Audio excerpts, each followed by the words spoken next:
Hello, Durud and Shalom. We be Welcome live. back. Hello. While President Trump's deal was about to be made, a wave of massive missile strikes and coordinated airstrikes tore across the entirety of the Middle East. From the Islamic Republic to the Houthis, everyone got in on the action yesterday. So we're going to review yesterday's chaos first and then bring today's developments, starting with the Israeli strikes on Lebanon, which kicked everything off yesterday. So Israel launched some strikes on the no-no zone that they were not supposed to in Dahiyeh, which is southern Beirut. And this caused the IRGC, for weeks were saying, do not hit that place, to launch wave upon wave of ballistic missiles towards Israel. They launched slightly more than 4 waves, I believe, and about 30 ballistic missiles. All were intercepted. And not only that, we will give you the details of what these ballistic missiles actually were, which was a surprise to me. They were not your normal ones. Just keep in mind, the Israelis have the Iron Dome as the first layer of defense, and then they have their Arrow 2, 3, Patriot missile, THAAD interceptors. They have a ton of defense systems for this. However, with all of that, it seems like some Yemeni Houthi drones have been able to get through. One got through in the past 30 minutes and another a few more last night. So we're going to go through ahead and cover everything. Starting from there, Armin, what do you think about the IRGC even launching these ballistic missiles? I mean, they're this. Okay, so the IRGC is kind of stuck right now between a rock and a hard place. They are, I think, right now the IRGC is desperately trying to figure out how to demonstrate to two audiences, Hezbollah and their own supporters inside Iran, that they are not going to take any shit, that they are going to respond, that they are defiant, that they are very strong, that they will punish the enemy, and at the same time communicate to President Trump that this was nothing, we didn't do anything, this was just symbolic attack. It's really hard, right? So how do you? I mean, it's actually easy to some regime followers, but it's difficult for other regime followers. I'm getting videos, by the way, Ali, from inside Iran. More regime followers are like, yeah, we're not going to be fooled by the Islamic Republic. We're not doing shit, right? This is really good. More and more. So if people don't notice, it's not like these people are wisening up now. There are some pro-regime analysts that consider the attacks by the Islamic Republic on Israel and the United States to be pathetically weak from the beginning. And the reason why they're speaking now is because they wait for it to become normal, like more normalized and less taboo to admit this. And they have been always waiting. And now they're just waiting for the momentum to pick up. Like, let's see who's first, who's the first one who's going to say it. Am I going to say it? I don't want to say it by myself and get attacked by the regime. I just like this lone warrior that is telling the truth, right? So they're like looking at it. Somebody says a little bit, and somebody else says a little bit. So I feel more comfortable. Like, maybe not. And then eventually the momentum picks up, and then more regime supporters are going to be like, yeah, we actually are pathetically weak against Israel. But right now we're seeing more and more voices. I actually have some examples of some people from the regime coming out and saying like, yeah, this is not good. So this is the pressure. This is, guys, we have to pay attention to the internal politics of the United States, Israel, and the internal politics of the Islamic Republic. All three of them are trying to demonstrate to their followers and supporters and the voters for Israel and the United States, supporters of the regime for the Islamic Republic, that they are strong, that they are defiant, and that they are controlling what's happening in the battlefield. While at the same time, so Israel is kind of different. So the Islamic Republic needs to do that while also not pissing off President Trump, because if they piss him off too much, they might die, right? Because the Islamic Republic doesn't really want to start going back to full-on military operations right now, even though it would benefit them from a unity perspective. It will not benefit them from a life perspective, like for a living perspective, right? Because the Israelis probably know where Mushtaba is right now and Ghalibaf is right now, and they might be able to just kill them. So from that perspective, like, yep, let's not. So that's why the Islamic Republic is trying to. I wouldn't be surprised if Ghalibaf is directly talking to President Trump, convincing him like, listen, these were nothing. Like we didn't do anything. Like nobody died in Israel. Please, the stop Israel. Please, please, please, please stop Israel from starting coming out and killing us. I'm pretty sure they're terrified of what Israel might do, and so they are like really tough. Like Hezbollah, look at you, look at this. We took revenge. We're here to defend you and the regime supporters. Look at what we could do. Look, the Americans are scared of us. That's why they're stopping Israel. That's why they're trying to not let Israel attack us, because the Americans have realized that we're too strong to reckon with, and the Americans are terrified of Israel dragging the United States into a war that they cannot win. That's what they're trying to say to their own followers, while at the same time trying to communicate to President Trump that this was just symbolic. Please let us go. Stop Israel. That's what the Islamic Republic is trying to do right now. Yeah, exactly. It seems like both sides last night were trying to appease their own followers. I mean, Benjamin Netanyahu was directly told by President Trump to not go ahead and strike, and he did strike. So let's take a look at where. Sorry. Right. No, that's true. That's true. Yeah. President Trump said don't strike, and they did strike. Yeah. Yeah. They went ahead with it anyway, and it just took them a couple hours. So this is released by the IDF, and they actually told us exactly where they hit. So they hit about 15 targets in the initial wave of attacks. Let's take a look. So it seems like they did just strike defense systems or military industrial complexes. They primarily targeted the surface-to-air missile launchers here.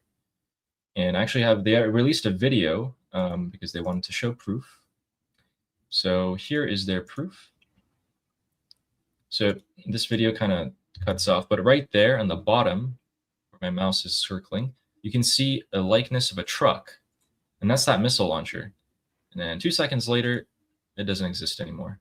So this was yesterday. Is that a missile launch? Is that a missile launcher or is it a defense system? Yeah, that's I mean, they're the same thing. They're that's well, I mean, the missile launchers are. I think we talked about the launchers that. I mean, sorry, is that a ballistic missile launcher or an interceptor? It's an air defense interceptor. Yeah. Is that the Bavar system? Yeah, I'm not sure about that. Let me see.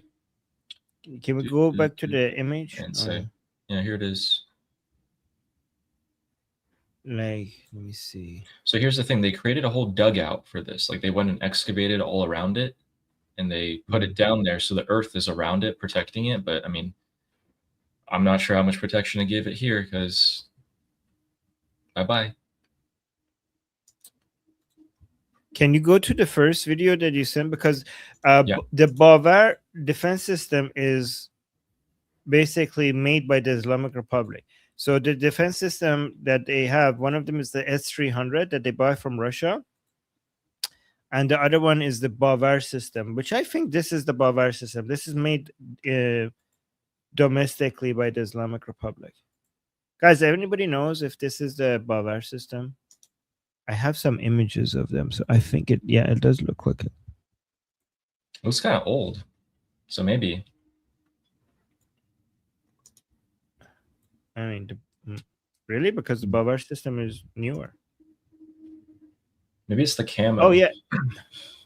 Wait, I have a video about the Bavar system.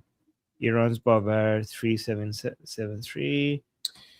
Someone asked how recent are these strikes? This was within the past 12 hours.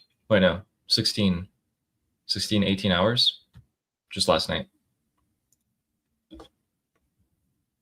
Oh, it is that. That's the same thing. It's the same thing? Okay, so that's the Bavar system. So this is their like new high-tech, internally, domestically made Bavar 373. And they're not very good, by the way.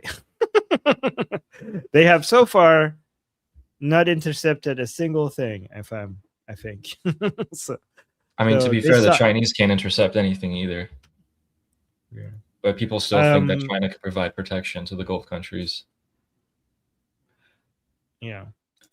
So You know, since we're on the topic of missiles here, guys, there weren't normal missiles that were launched from the Islamic Republic last night. These were actually some pretty high-tech missiles. So they were using their high-tech interceptors on the ground, which got bombed, but they also launched hypersonic ballistic missiles to the to Israel.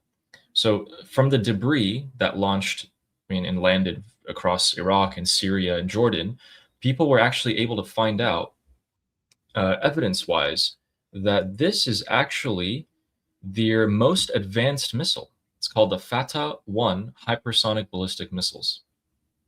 These are their best missiles, and none of them landed, not a single one. So there you go. They were flying to northern Israel, so yeah. Did they use any of their cluster bombs? I did hear a couple of reports of cluster munitions, but I don't know if they weren't confirmed by the IDF, so I'm not sure. You know, because those are the hardest to intercept, and those are the ones that causes the most injuries in Israel. Yeah. So Yeah, I wonder if they have them and haven't used them as another indication that they're trying not to make the attack more symbolic for internal consumption rather than so that it doesn't escalate into something bigger that they can't handle. For it to escalate bigger than, I mean, if they had killed any Israelis, I think it would have escalated into something they can handle. Yeah, so that's what I'm thinking. I'm thinking that they were trying not to kill Israelis this time. Yeah, because they that's why. Oh my god, that's why. I think I texted you when you were out, and I was like, and you were like, "Do you think this means war?" And I was like, "I don't think so. This seems really like a show. It seems like a limited response from both sides here." You were right. Because a full-on war would mean you would be hearing and seeing explosions everywhere in Iran. They would be going for everyone. Top leadership would be dead. Which, by the way, last night, Armin, there was a lot of posts circulating on X that Ahmad Vahidi had been assassinated, and I was like, none of it was. I was like, what? I didn't say anything about it because I was like, there's no way, right? So, and it turned out to be false. Yeah, it wasn't confirmed. I saw so many people messaging me like, Armin Vahidi died. I'm like, where's your source? I heard it some post on social media. I'm like, that is not a source. Yeah, because we want it to be true so bad. Yeah, stop spreading that. Do you want to see some damage that the Israelis had inflicted? Yeah. By the way, guys, keep asking your questions in the chat. So, Ali, whenever StreamYard has this really good feature that when something is a question, it makes it look different. It puts a question mark logo next to it, and then highlight so that you could easily identify questions. I don't know if you've noticed that, right? So, see, for example, this one, right? You can see, like, in the chat, it highlights it differently and it puts a question mark next to it, so you could easily find out which ones are the questions. Oh, I see. Okay, gotcha. Right? All right, cool. So that way, if people are asking questions, you could like quickly identify them and answer them. Oh. Well, yeah, thanks for letting me know. You want to answer this one? Yeah. Are the IRGC running out of missiles? They have thousands left, which is 20% of what they originally had. So they have more than enough still. Yeah. But remember, the whole thing that we were talking about before the war even started, before February 28th, was you can have as many bullets to a gun as you want, but if you only have one gun, you can only fire so many bullets, right? So actually, no, sorry, I don't have any guns. But if you only have one missile launcher, if you only have a couple missile launchers, and the missile launchers are destroyed, then that doesn't matter how many missiles you have. But we'll get into that in a second. So if you take a look at this is exactly what you're talking about, whoever asked that question. I'm going to slowly go through here. Okay. Look. Boom. So this is the Kermanshah missile city, and it had some things above it, and they were all destroyed and taken out today. Well, yesterday. So there you go. They did this to a few different sites. As you can see, that black char is just fire. Like this thing was on fire for the whole night, and looks like it went out just today. And this was not the only missile city that they hit. Here's the problem. They went again and they hit these missile cities. They hit multiple different ones. But the IRGC actually has opened a lot of these tunnels in the past couple of months, and they've been moving the missile launchers out of the missile cities and hiding them in other places.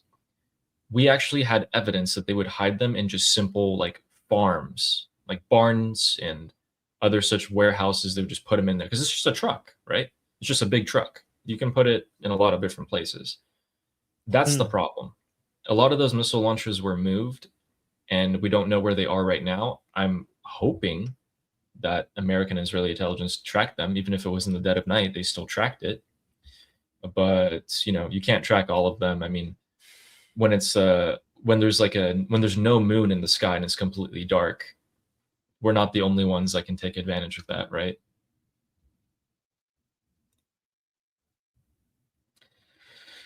So yeah, going back to this, let's answer some questions here. Real quick, we had Mudchat Pottery who became a member. Thank you. And our first question here from a citizen said, has Trump allowed Israel to keep hitting the IRGC? No, he has not. He's not happy at all, actually. So this is what you're talking about right here. Okay, so the Dahia happened. Israel launches attacks on Lebanon. IRGC strikes Israel. Then Israel retaliates against Iran. And then Trump comes and says, I don't want a new war. And Netanyahu's like, okay. And he's like, don't respond to Iran. Don't hit the IRGC back. It's only going to lead to escalation. And Netanyahu's like, well, what am I supposed to do? I'm in a tough spot here. Like you're coming out with all these statements saying Netanyahu only listens to me and I make all the shots and Israel can't defend itself. What am I supposed to do? So Netanyahu does respond. And then today, as of a couple hours ago, Israel was going to conduct a mass strike on Iran, like a big operation. And they were going to continue where they left off from Operation Lion's Roar, which was the war, the 40-day war. They said they were going to continue that, full-on strikes. And as the jets are on the tarmac in Ben Gurion Airport and the military bases of Israel, President Trump catches wind, calls Netanyahu, and says, no more. Call it off right now. True story. But how do you know if that all of that is real? Like they talked about it. That could. No. How do you know if President Trump and Netanyahu are not just playing mind games? Oh, right. So we think, or at least I've been thinking, and I called it, that Israel and America were going to have a huge rift driven between them on purpose to appear like they're not on the same side anymore. And this gives the United States more leverage in this deal. Basically, Trump can go tell the IRGC, look, I'm holding back my bro here. I'm gonna let him at you if you don't agree to the deal. So you do think it's good cop, bad cop? I think this is a whole show. I've been thinking it's a whole show. Okay. Interesting. Okay. Because for a second there, I thought you were thinking that President Trump is actually holding back Netanyahu. But you're saying, no, he's not. This is a show. No, I mean, he told Netanyahu not to strike, and Netanyahu struck. So, and here's the thing. In the historical perspective, I was thinking about this yesterday. Here's what's going to be written in the history books. The 40-day war happened. There was a 60-day ceasefire. or negotiation period, as soon as the 60-day period ended, there was immediate strikes by Israel on the Islamic Republic. Like just as a fact, it doesn't matter who held back who, but that's just a fact. As soon as that period ended, Israel gave the Islamic Republic a taste of what's to come. And I think we're going to see an acceleration of events from here on. I mean, we remember for the past couple of weeks, we kept seeing explosions in the Strait of Hormuz, Bandar Abbas, and all these different places. And then they kept striking the Persian Gulf Arab countries. Well, now this is a full-on escalation from that. We're kind of getting used to missiles flying around everywhere. Did CENTCOM, do you have any information with regards to how the degree of the involvement of CENTCOM in the recent Israeli attacks within the Islamic Republic? Yes. So CENTCOM did confirm, the White House confirmed that CENTCOM did intercept missiles for Israel.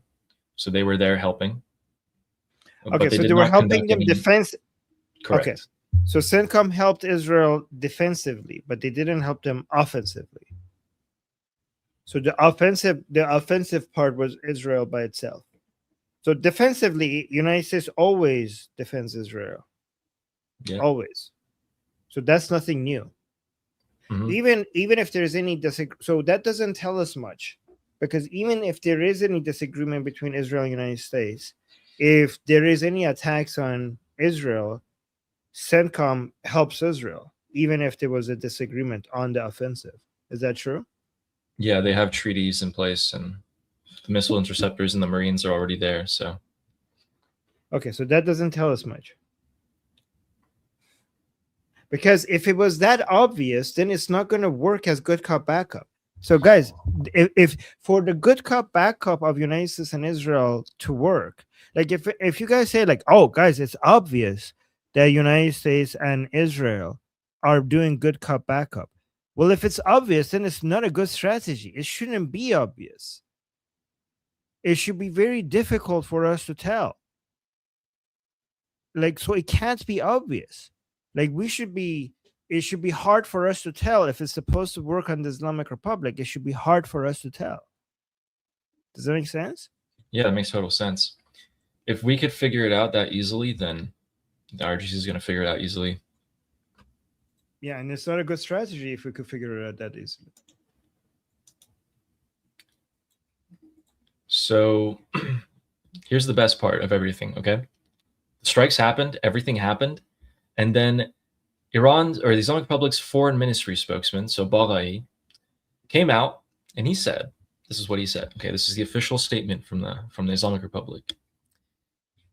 Washington bears direct responsibility for the latest ceasefire violations. Israel's actions cannot be separated from Washington's policy. He also said that we will. Baghai came out and said that Israel's actions are not separate from Washington's policy. So America and Israel are one in this. And he directly said, word for word, he said that we will not be fooled by this act. Okay, so they think it. So the Islamic Republic thinks it's mind games. Then seems so. See, it's basically fool me once, fool me twice kind of situation. They're like, we've learned our lesson. These people are fucking with us. That's what they're saying. Yep, guys. So the foreign ministry of the Islamic Republic just said that yesterday or today, I guess. Sorry, the time's it's all mixed up together with me. So we need to drive a bigger wedge between Israel and the United States. So we're going to see more escalations. Trump's going to come out and say more things like Netanyahu just listens to me. I call the shots. And I mean, wow, Netanyahu's going to come under a lot of pressure. But the only way that he can get out of this pressure is by continuing to strike. So he's going to keep hitting Hezbollah in Lebanon. They might start hitting the Houthis and probably still hit the Islamic Republic. Because if he strikes Lebanon, IRGC is going to respond. So this cycle is just going to continue, which also drives the wedge between America and Israel. All Netanyahu has to do is just keep hitting Lebanon. If he hits Lebanon, that forces the IRGC to launch missiles, which forces him to respond in self-defense, which forces Trump to come out and say, what are you doing? What the F are you doing, Netanyahu? Wedge. Rift.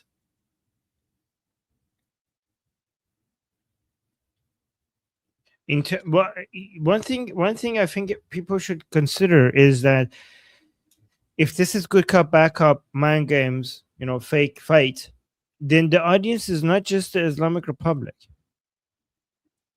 The audience is also American voters and Israeli voters. Like it or not, many Americans don't want this war, and they have this impression that Israel is dragging President Trump into a war that is not for United States. So President Trump acting tough against Netanyahu might work to basically satisfy that audience inside the United States, which is there's that. What And about the regime also, supporters? no, let's look at let's look at three countries. Okay, we have three countries, three internal politics of each country. Trump needs to, even if he's supporting Prime Minister Netanyahu, he needs to show internally that we're making our own decisions and we're in full control, right? And it's not Israel that is dragging us into a war. Prime Minister Netanyahu is also dealing with its own election coming in very soon, November. And both of them are happening in November. A lot of Israelis are upset with Prime Minister Netanyahu, thinking that you don't have any control over your military, your own foreign policy, and President Trump is controlling us and not letting us defend ourselves. So he needs to demonstrate that no, Israel is making its own decisions and it's not being controlled by the United States. So both of these could be achieved by President Trump telling Bibi not to attack and Bibi attacking anyways.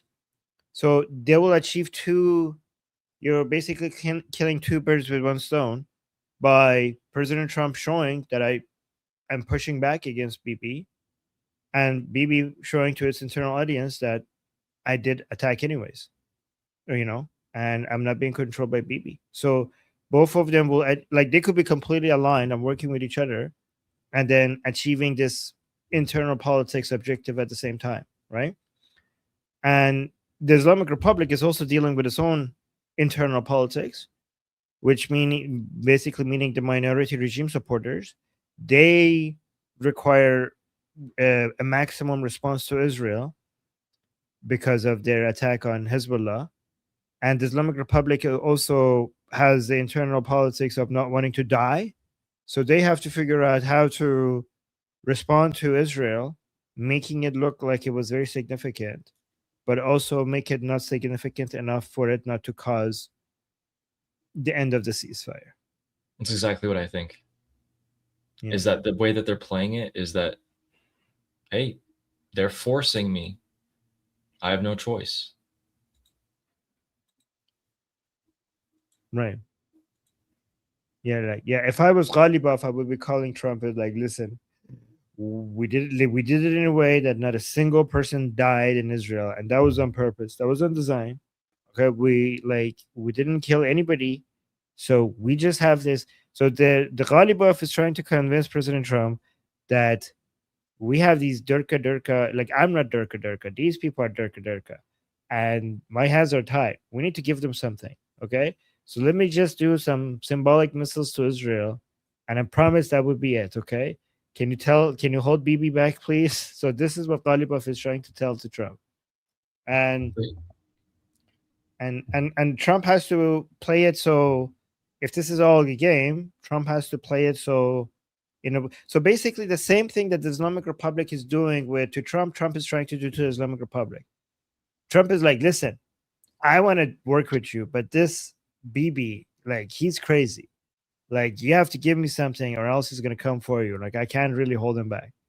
And the Islamic Republic is also doing that to Trump. Listen, I want to do a deal with you. I want to give you all the enriched uranium. Okay. I want to give you all the enriched uranium and everything. But we have these crazy people back here. My hands are tied. So at the same time, right? So they're basically playing a game of chicken, and the best way to play the game of chicken is to act like your hands are tied, right? Yeah. And Trump is using Bibi for that. Islamic Republic is using the Durka people in the streets for that. And Netanyahu is using Lebanon for that.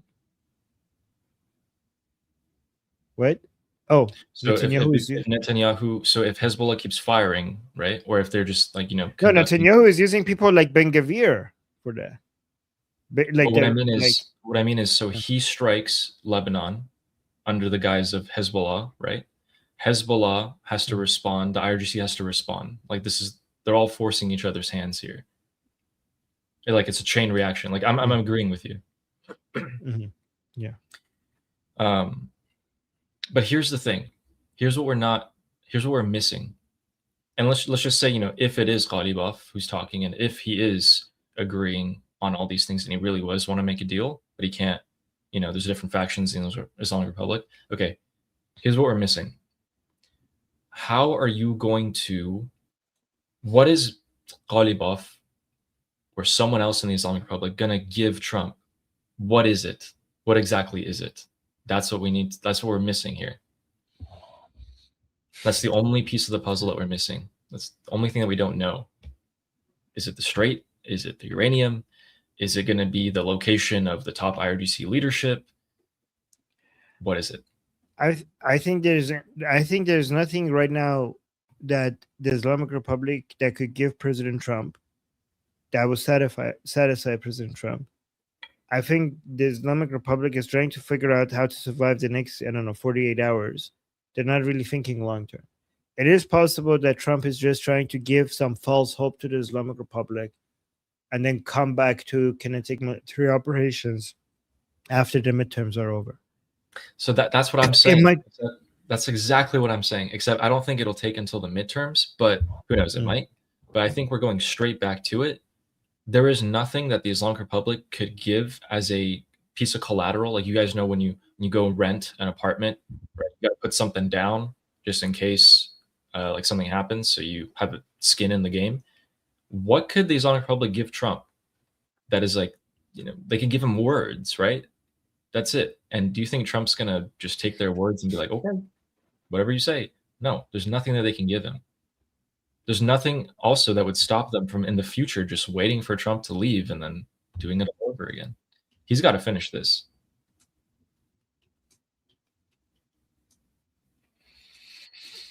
Okay, I'm thinking we read a couple of super chats here. Yeah.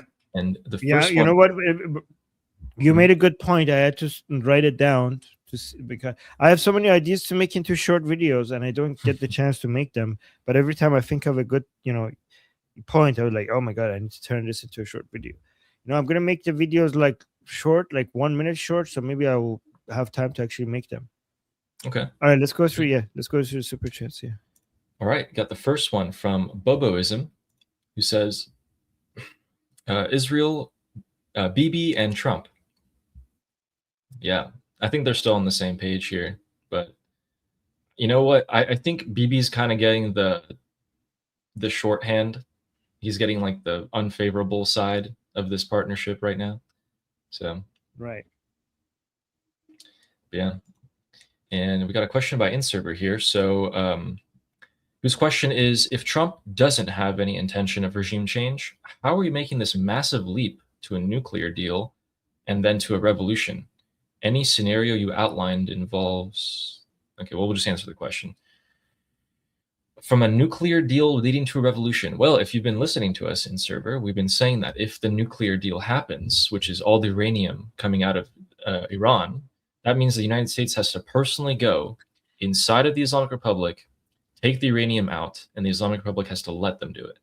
What do you think is going to happen to the regime supporters here? Do you think they're going to like that?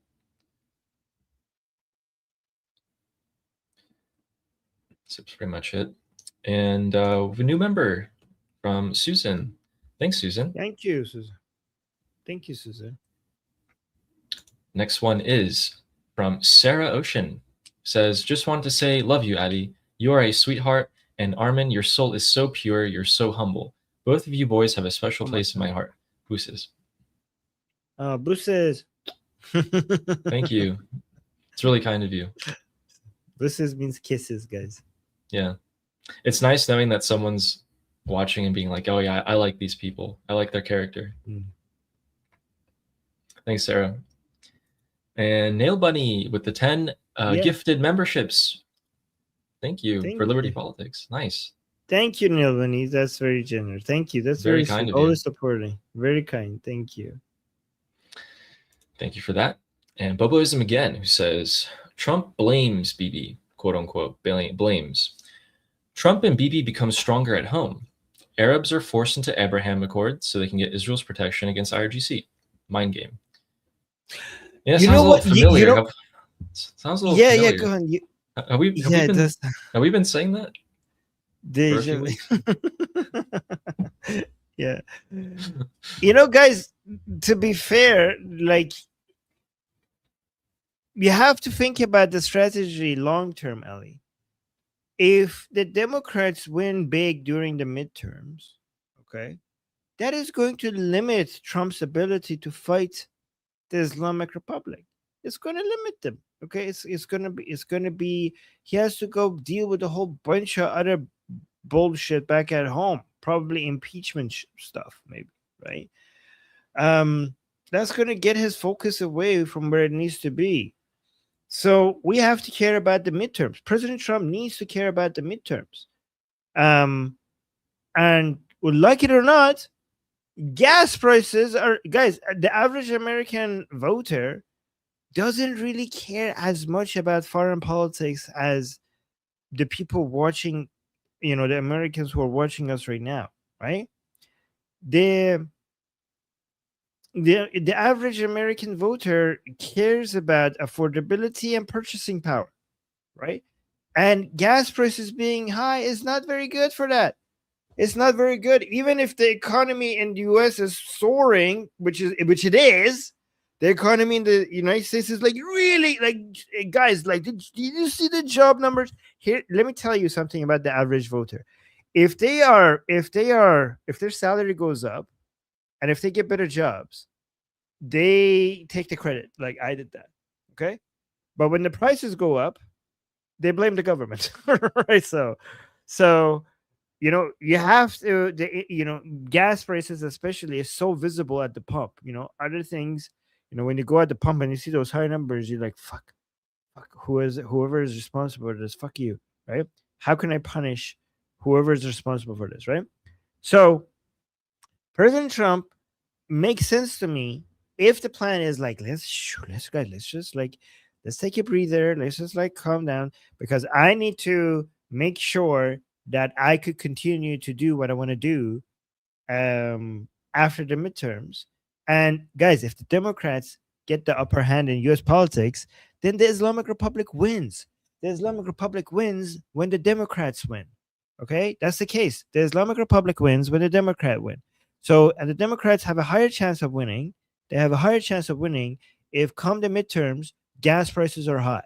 So, if you want President Trump to support Prime Minister Netanyahu, maximum support for Prime Minister Netanyahu, then it's important to keep the Democrats out of this, right?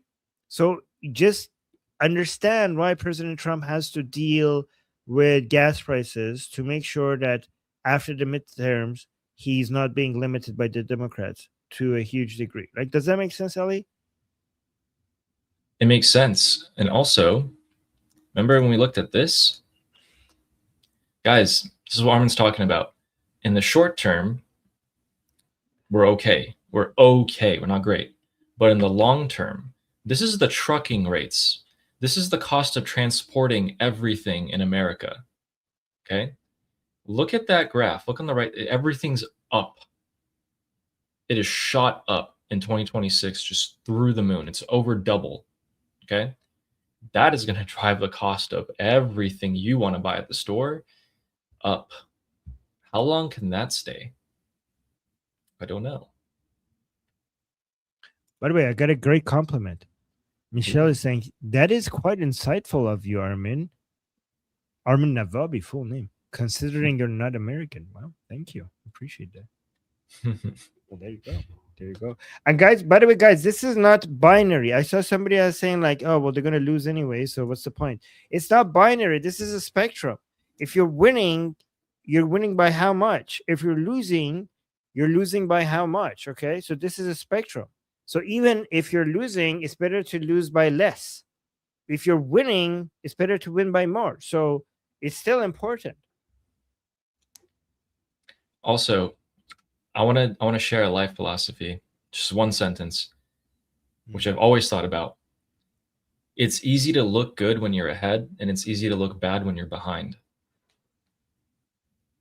Anyway, so we have the Africa Chica, the question here, who says, the more I watch, the more I'm convinced Trump is using the IRGC to beat the Arab states into submission. Yes. Literally, they're getting beaten. Part of his Board of Peace efforts and towards his replacing of the United Nations, partly anyway. Yeah, we've been saying that. So the more you have the IRGC hammer Kuwait and Bahrain and United Arab Emirates, the more the Arab states think, oh crap, like, okay, well, our agreement to have the United States protect us isn't enough anymore. We're getting hammered. So we need extra protection. Well, who's the only other person who can give us protection? It's not Russia or China. Promise you, they cannot do that. They like physically can't. They just can't. Israel can. So we got to make peace with Israel. And also, me, the United States, I'm not going to be here this entire time. I got to leave at some point. I want to go fight China in the Pacific and South America. I don't want to be here forever. I've been here for like 60 years. My own hemisphere.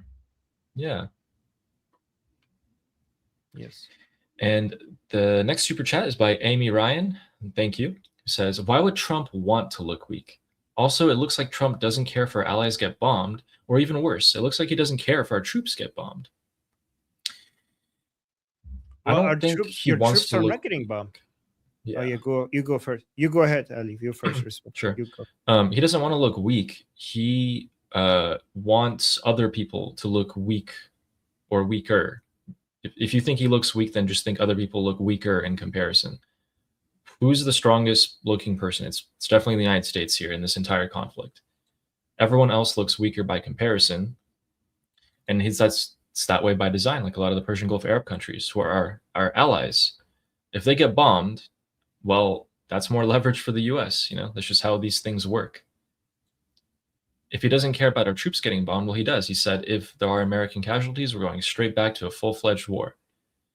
And that's definitely a no-go for Trump, for sure.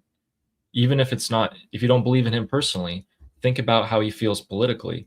If you have American casualties and the US doesn't respond to it, that's a huge midterm talking point that the Democrats can use.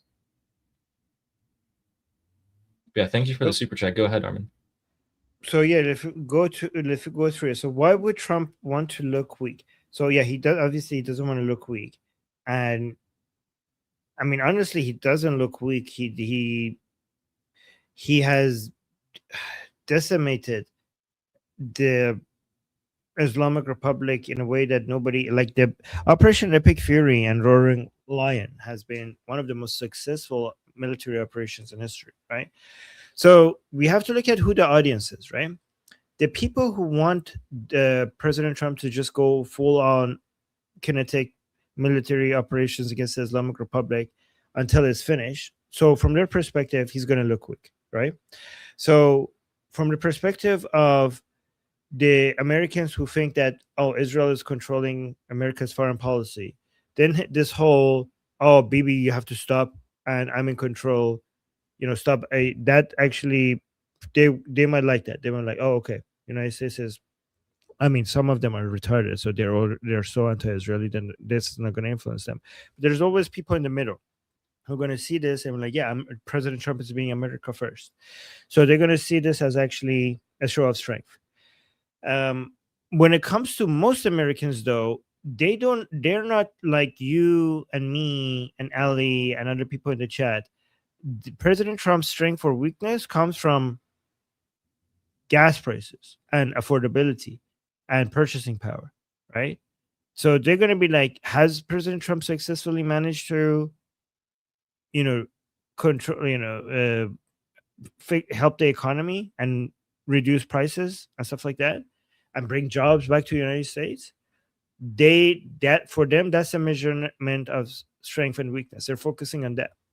So again, when it comes to Trump being weak or strong, you have to look at like what audience we're talking about, and the measurement for these audiences are going to, for each one of them, is going to be different. So now the second part. Also, it looks like Trump doesn't care if our allies get bombed, and even worse, it looks like he doesn't care if our troops. So the main red line for President Trump is American troops dying. So far, right now during the ceasefire, there hasn't been any casualties or even injuries. I think maybe, has there been injuries? No casualties of Not American caused by soldiers. the IRGC. Not caused by One the army IRGC. soldier in Iraq died, which was actually really sketchy, by the way. So he died, and they said it was a training exercise, but then they launched an entire investigation, and it was in the Erbil base, which has been bombarded constantly over the past couple of months. So yeah, if any American soldiers die, obviously, if President Trump doesn't respond strongly to that, that would be really, really bad and show it's a lack of care for American soldiers. If the ceasefire continues after the American soldiers die, and obviously President Trump has said that would be a red line for him, and the ceasefire is over if any American soldiers die. When it comes to your allies, the thing is that America's allies, a lot of them have taken advantage of United States protection without offering anything in return, right? Offering enough in return. So when it comes to U.S. allies, we have some countries that have done a lot when it comes to paying their fair share. Israel is one of them. Poland is one of them. Ukraine is one of them. So these are model countries that you could refer to as countries that, yeah, they're doing a lot to defend themselves.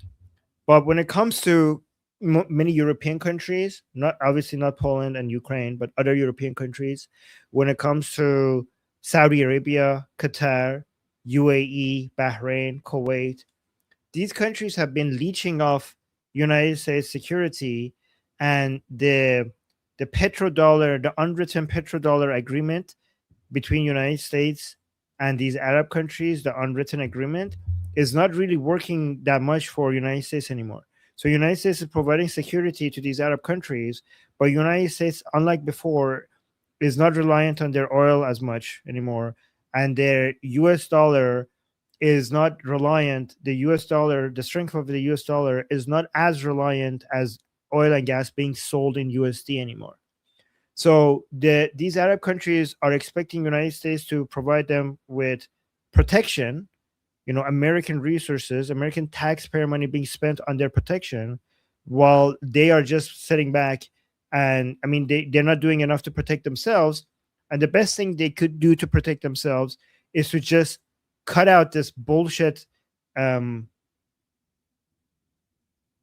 this fight that they have with Israel, and cut out the bullshit with the two-state solution, and just accept Israel as the hegemon, as the only security umbrella that they could, because for the United States, it makes a lot more sense for it to stop providing so much security globally for so many countries, because when the United States did that after World War II, these countries didn't have the ability to do a lot themselves, but their economies have grown, and instead of spending a lot of it on their military, because they're relying on the United States, they're spending the same money on, I don't know, free healthcare, free education, and their militaries are too small because they just know United States is there. This is unfair to every American taxpayer. This is so unfair to every American taxpayer.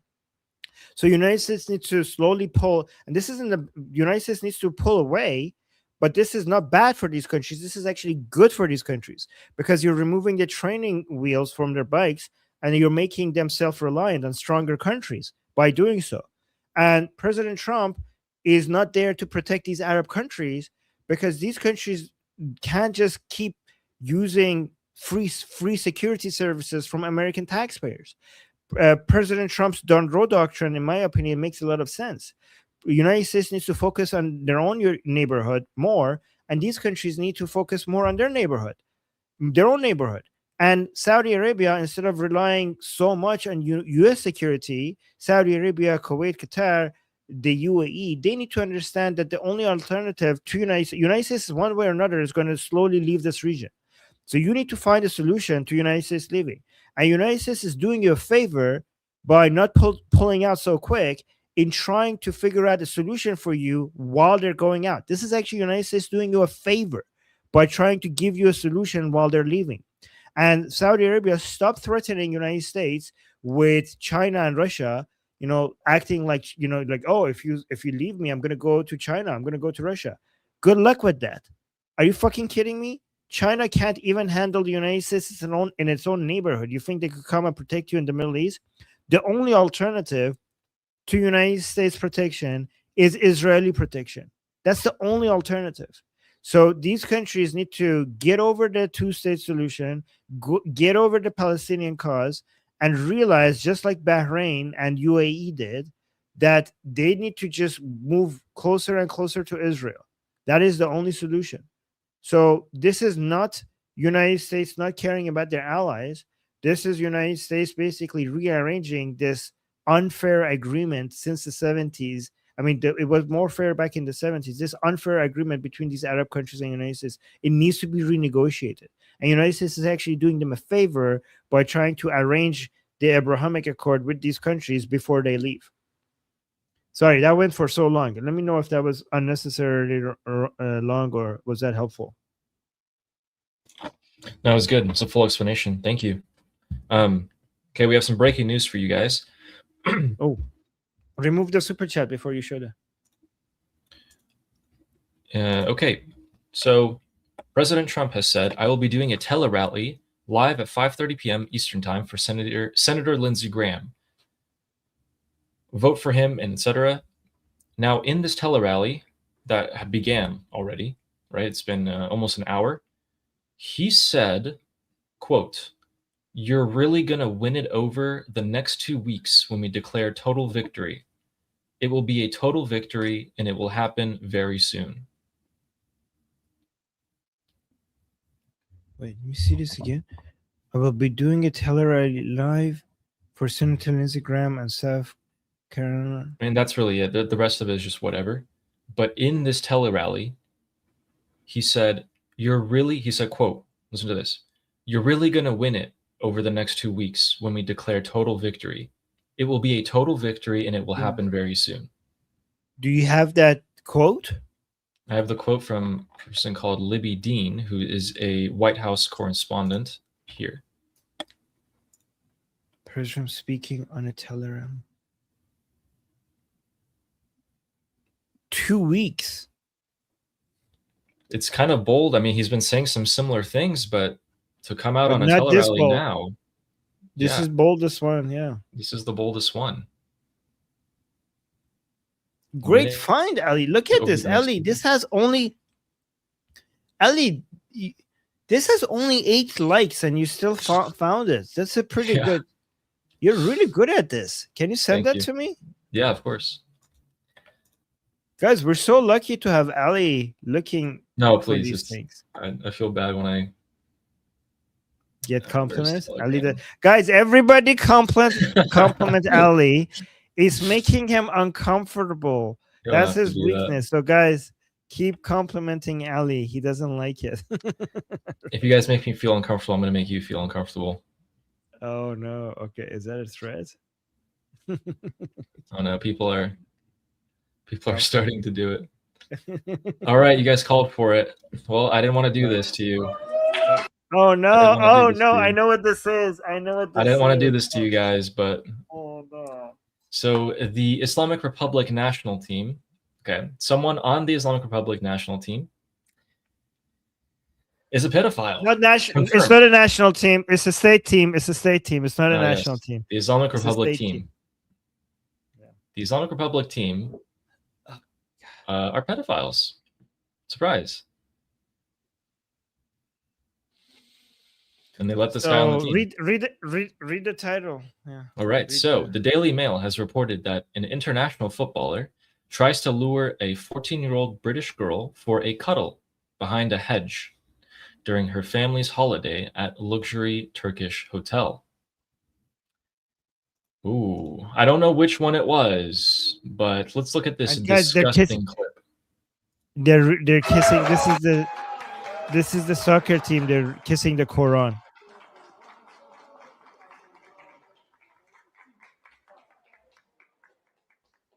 Keep in mind that a lot of the players were not allowed to be on the team and go to the World Cup because they refused to do this, and they refused to be IRGC puppets. These guys are willingly here.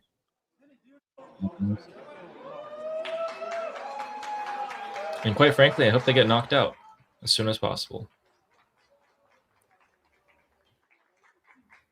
Anyway, screw those guys.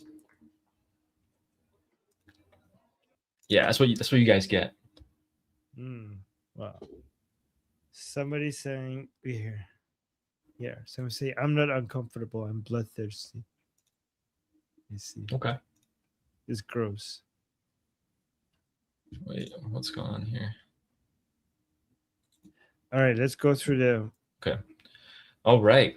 So in other breaking news today, the United States CENTCOM Navy has disabled another tanker today. And let's take a look where that happened.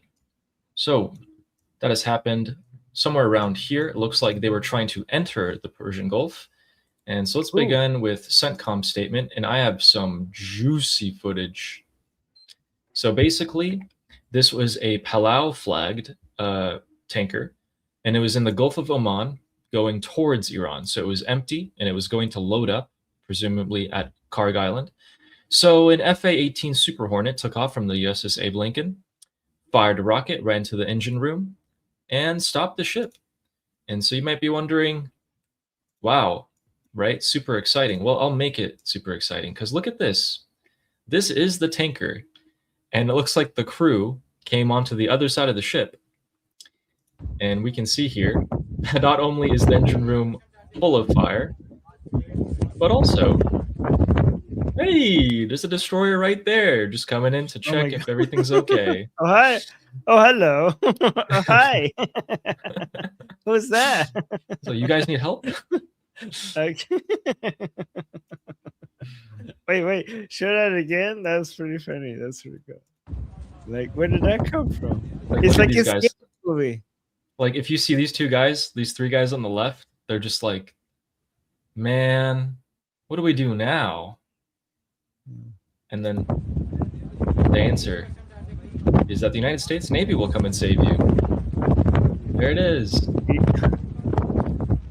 You know how in scary movies, like the camera moves for a second, all of a sudden you see like a dead girl, like looking, and they like the person is not seeing it, but it's in the background. Just for a second, that thing is in the background. It's kind of like that. I don't know. This is the funniest part of this is just how, like, if you guys pay attention to how he pans it over and back, just look at this. Like, he did this. Oh no! It's like he did this.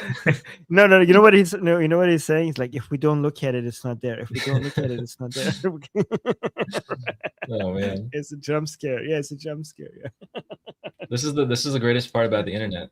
Happy thoughts. It's not yeah. Right. Oh, and speaking about CENTCOM, Admiral Brad Cooper is back in Washington, D.C., and he's going to be briefing Congress about the state of the war. So it looks like we're going to see a lot more silly clips come out of stupid senators and stupid congressmen or House of Representatives asking Brad Cooper what's what. And he's going to give them the correct answer, and they're going to be like, but that's not the answer that I wanted you to say. So be prepared for that.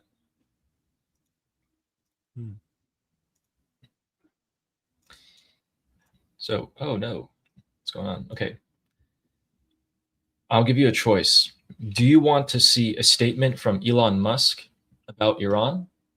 Or do you want to see Benjamin Netanyahu's speech about all of this that he just gave today? Both. Which one first? Oh, Netanyahu. Okay.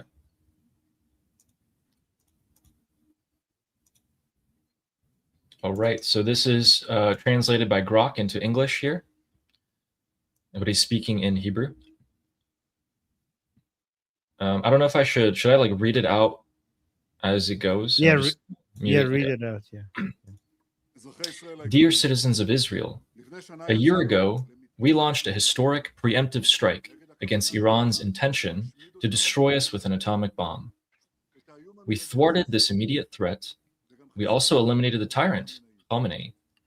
If we had not acted in time and with overwhelming force, we would not be here today. And I pledge again, Iran will not have nuclear weapons. With that same determination, we acted against Hezbollah as well. Hezbollah planned to invade the Galilee with thousands of terrorists, and at the same time, it planned to devastate Israel's cities with 150,000 missiles and rockets. We thwarted this threat as well, and we eliminated Nasrallah. And I would like to tell you that our heroic fighters are tearing Hezbollah to pieces. We continue to destroy all of their terror infrastructure in the security zone, including massive underground facilities in the Beaufort Ridge. So massive that they are unlike anything I have ever seen. Iran and Hezbollah are weaker than ever, and we are stronger than ever. But our battle against them is still not finished. In the last 24 hours, Iran and Hezbollah tried to impose a new equation upon us. And it is an equation I find intolerable and unacceptable.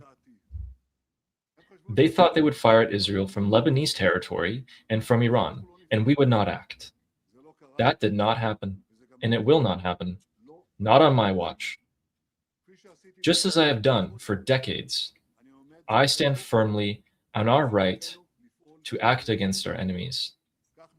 That is how we acted now as well. After Hezbollah fired into Israeli territory, I ordered the IDF to attack terror targets in Beirut and to eliminate Hezbollah operatives there. We did that. After Iran attacked Israel, I instructed the IDF to attack military and economic targets throughout Iran. We did that too. At the moment, we are holding our fire, because after we struck the terror regime in Tehran, it ceased attacking us. In the event that the terror regime in Iran makes the same mistake of resuming attacks on us, we will respond with overwhelming force. Israel has a full right to self-defense, and we are exercising it to the extent necessary. I say this to you, just as I say this with appreciation and respect in my good conversations with my friend, President Trump, with unity, determination, and wisdom. We will protect the state of Israel together with God's help. We will restore security to the north. Okay, well, that's it. And yeah, sorry, I don't speak Hebrew. Otherwise, I would have. How dare you not speak Hebrew? I know. That's not acceptable. Oh. We haven't heard from him in a while, and he's come out. And basically, when I was watching that, I was like, okay, he's reminding everyone about what he's done, right? Because he's in a politically tough spot. He's saying, hey, remember when I did this? Remember when I did that? I did this and I did that. We're safe because of me. He's reminding Israelis.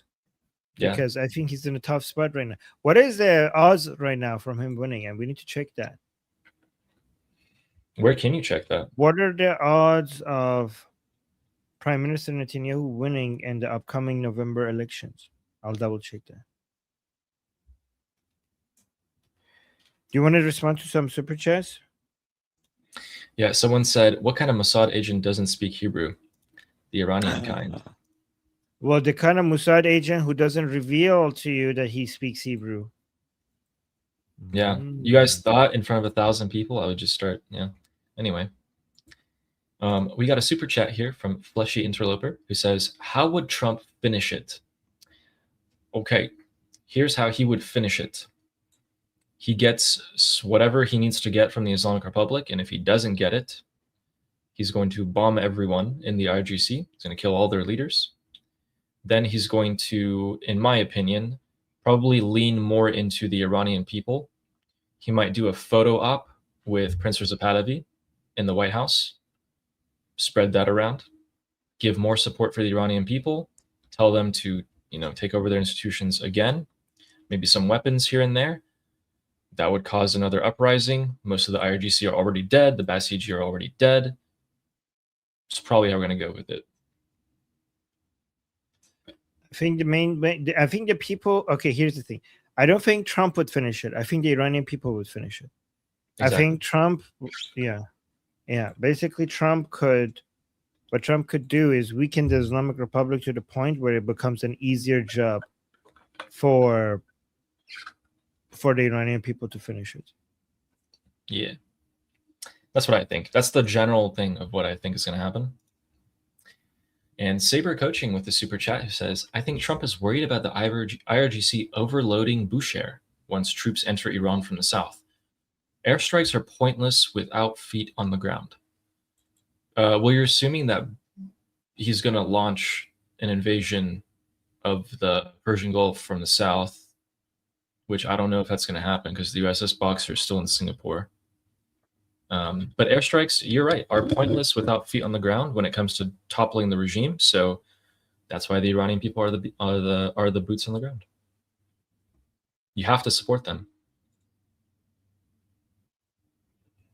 Okay. Like the U.S. troops are not going to come and land in the southern side of the Persian Gulf and then like the regime is going to fall. It's never going to happen. Wait, let me go quickly to here. Let's remove this. And okay, so Polymarket has Netanyahu's chances. So who will be the next prime minister of Israel after the next election? Netanyahu, 35%. This guy, I think this guy's former IDF, right? Gadi Aizen, I don't know how to pronounce his name. 29%. Naftali Bennett, 27%. All right, so nobody is above 50%. Let me see. Which color is Netanyahu? Is he the light blue? Yes, light blue is Netanyahu. Could you zoom in a little bit on the graph? I don't know if I can. Oh yeah, I can. But it's okay, so it looks like weird. Between March and April, his odds dropped a ton. Yeah. So the ceasefire, basically. So let me see. Interesting. So right now, so his chances of winning is low to moderate, apparently.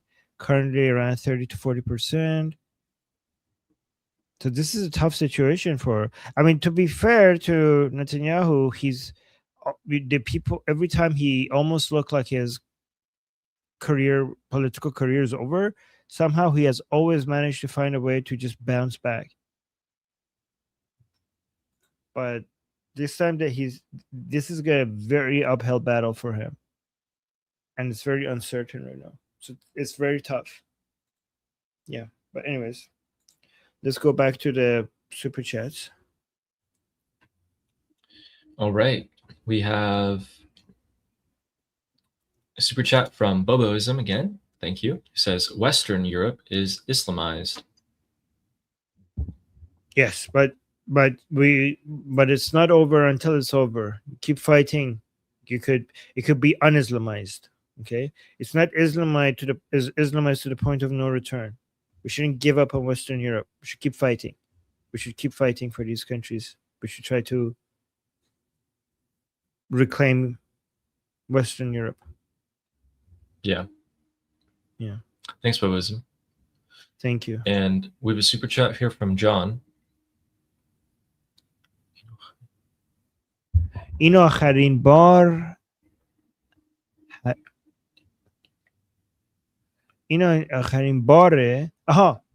there's a space missing there. این آخرین بار سپاهی اینجا دیگه آخر خطهاین آخرین بار. So basically John is saying that it's over for IRGC. That's what he's saying. Yes. Yeah, and he's linking, I'm assuming that's a song because he said, y'all have amazing rap. Oh. It's all right. I can't click on it. It's all right. You don't like it? I like the rap. I like some. I like them. It depends on the guy's voice. Like some of these guys' voice is so like nasally. I'm just like, Well, I guess it's subjective. yeah, it's I subjective. liked it. Yeah, I like You know, Fadoi. Oh yeah, is this Fadoi? Okay, if it's Fadoi, I like that. We do you know can't play it Airphone? though. Because, hmm? You know Airphone? Yeah, I think Yeah, so. that's It's my the first. favorite. Oh He's really? my Okay. favorite Persian rapper. Yes. And Shapur. Oh yeah, this John's is saying cool. yes, yes, it is. It's Fadai. It's Okay. Fadoi. He's good. I like Fadoi. I like Fadoi. Okay. Next. And the next super chat is from Amy Ryan, who would like us to explain our answer from her previous super chat. Why will Trump let them keep bombing our troops until somebody dies? That's not America first. Well, I mean, they're not letting them; they're intercepting them. Like nothing is like if you're being attacked and so every time they get attacked, there's a response right now, right? First of all, nothing is hitting them. It's not like oh, look at the missile come. Hopefully, it doesn't hit us. And if it does hit us, we will do something. Right now, what's happening is that every missile, every drone at the American ships in the Persian Gulf is being very effectively intercepted in a way that no other country can intercept them. So, United States is protecting its soldiers in the Persian Gulf in a way that no other country on earth is able to protect its soldiers, right? The reason why they're not dying is because United States is effectively protecting them. It's not like they're letting it up to chance, right? And also every single time, even if they're unsuccessful, United States is responding. Look at what's happening in Qesh, in Khark Island, in some other areas around the southern. Every time the Islamic Republic tries and fails to attack any of the American ships, they lose something. The Americans effectively stop the drones, stop the missiles, and then something blows up on mainland Iran and or in Kashmir or in the islands. Something very expensive blows up, and IRGC people die.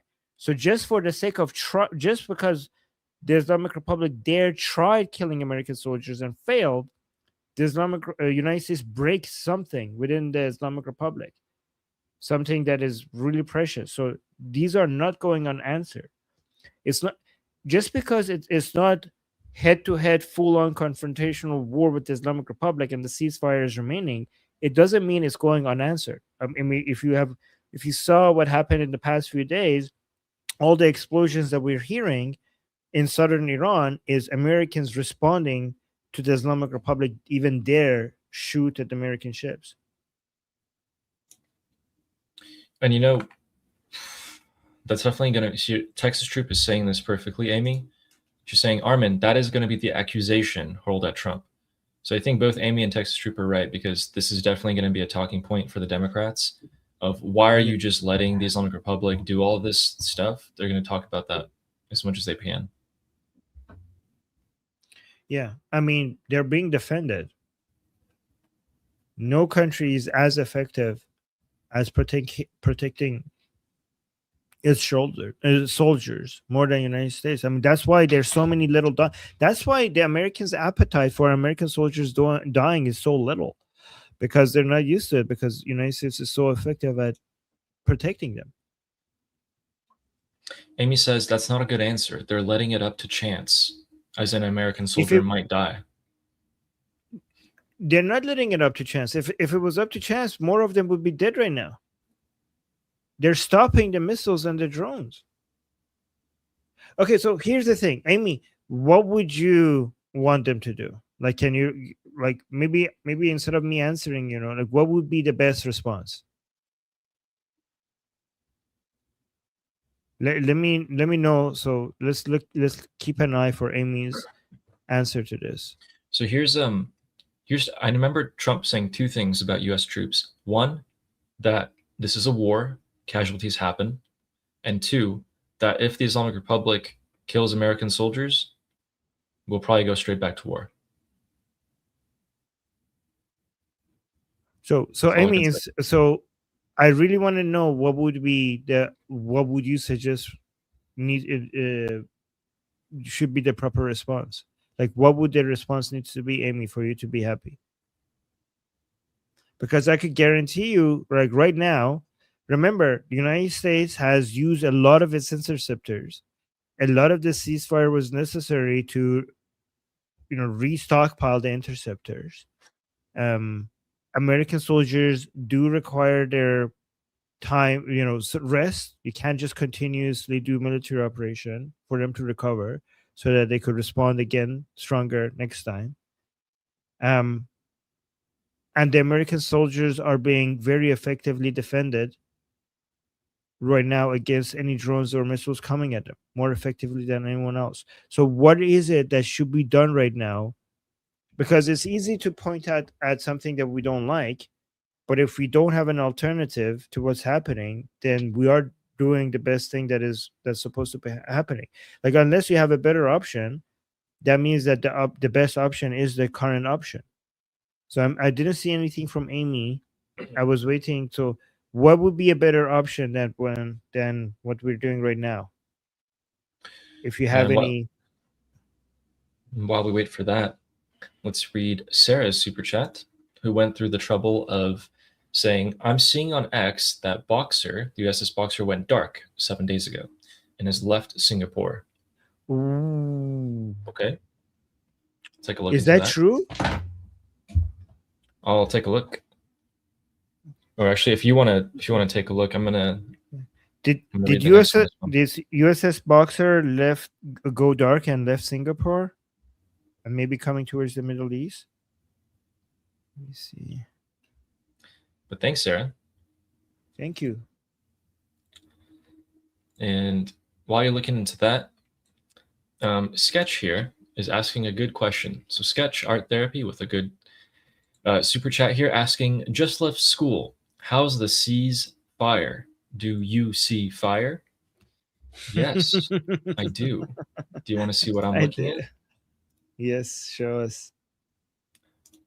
Okay, so here are the most recent explosions in the Middle East. Remove the super chat.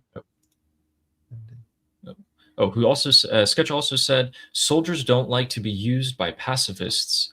We signed, as in soldiers know the risk that they sign up for. That's a good point. I I always want to say that, but I'm not a soldier, so I never will. All right, so we got two conflict zones in the Middle East right now. We have Iraq, which I believe Tusi went live for to report.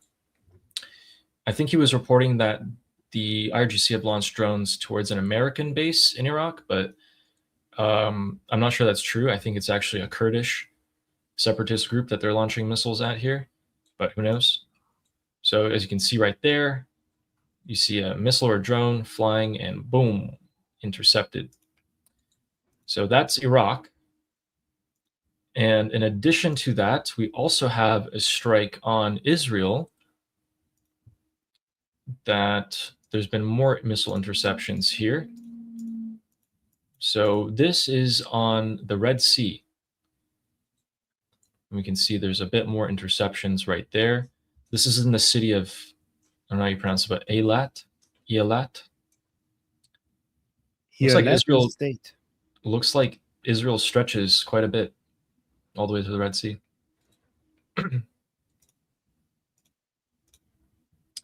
And another angle of the same thing. So yeah, so this is an interceptor from the Israeli Navy in Eilat in the Red Sea of southern Israel. This is a Houthi launched missile here. So we can see the interceptor taken off and streaking across the sky. It'll take a few more seconds to reach its target there, but we'll see an explosion right around. Boom. Yep. So there's that. And that just happened today. That's how the ceasefire is going. So So I have an update regarding USS Boxer. Apparently, you're correct. So they did leave Singapore, officially departed on May 30th after a maintenance and resupply stop. They did went dark. It turned off its public tracking, AIS. This is standard military protocol. OPSEC for naval vessels moving through sensitive areas. And is it heading towards the Middle East? So nope, this was widely reported, but the Navy officially changed its mission. So current location, it pivoted to the Pacific and is currently operating in the South China Sea, focusing on regional surveillance and deterrence. So bad news is apparently no, it didn't move towards the Middle East. Okay. So no, it's not going. Yeah. Well, not yet, apparently, at least.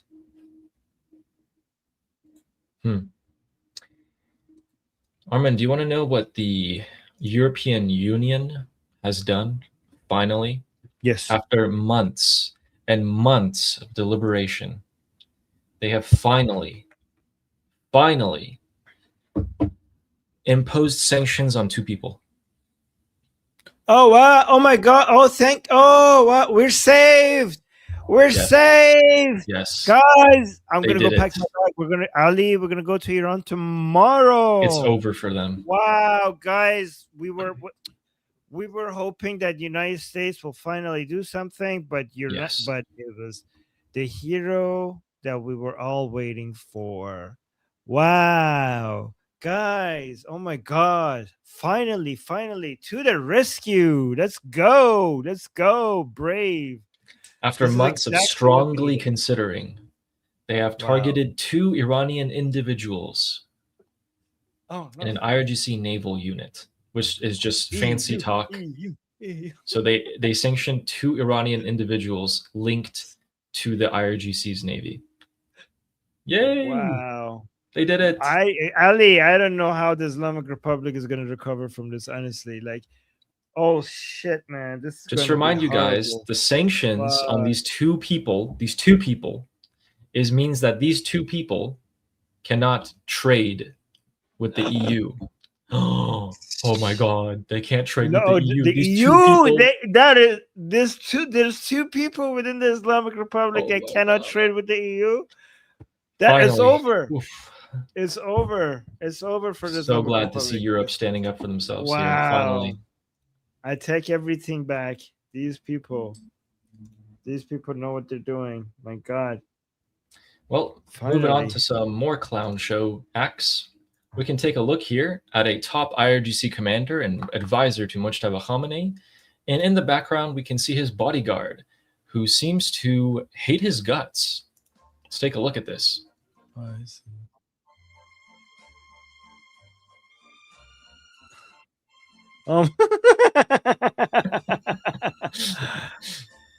He's like, why did I sign up for this, man? I think he's afraid of dying. I think like he doesn't. Oh my God. Yeah. He's just like, oh man. Oh no. Why am I here? Why did they give me this position? What life decisions have I made that has gotten me to this point? And moving along the clown list, we arrive at the Lebanese government, who you might think has done something for once. Look what they did. The Lebanese government has imposed a full ban on all IRGC activities inside Lebanese territory. Security forces of Lebanon are to hunt down, arrest, and deport any IRGC members found operating there. Do you know what we call this? We call this just words. Wait, you're telling me the Lebanese government is more aggressive against the Islamic Republic than the entirety of the EU? Yes. Okay. But they have less power to do so. Yeah. This is, guys, by the way, guys, this is unprecedented. Like, I don't know if you guys understand how historic this is. What you just heard just a little while ago was the taboo to even consider as an option from Lebanese government. This is the Islamic Republic losing major territory. And this is so good for Israel, guys. Think about like people who are upset with Netanyahu in Israel. Like, I want you guys to understand that you have a buffer zone now between Israel and Hamas, a buffer zone between Israel and Syria, a buffer zone between Israel and Hezbollah, and Syria. Assad has fallen. Lebanese government is becoming more pro-Israeli and anti-Hezbollah every single second. And this is like, I know things are difficult, but Israelis are moving closer and closer to final complete security at a rapid pace. So this is good. And then going back to what Elon Musk, the statement by Elon Musk here. So he said something about the Strait of Hormuz. So this is Elon Musk's account saying, Straits of Hormuz are named after Ahura Mazda from Zoroastrianism, which if you guys didn't know, which is the first monotheistic religion in the world, created by Persians. And Kurds and all people from Iran. But Yes. this is amazing. Why is he saying that? Thank you, Elon. It was 11 p.m. last night, and he said this. So drop a like on that. So Elon is thinking of us. Hi, Elon. Yeah. Drop a like. Thank you for bringing attention to this matter. Yeah, of course. And since we're already in the Strait of Hormuz, I thought I might go ahead and show you guys a excellent destination spot here. So if many of you may be thinking about where should I go in my retirement? Where can I possibly visit? Well, you should visit none other than the Strait of Hormuz.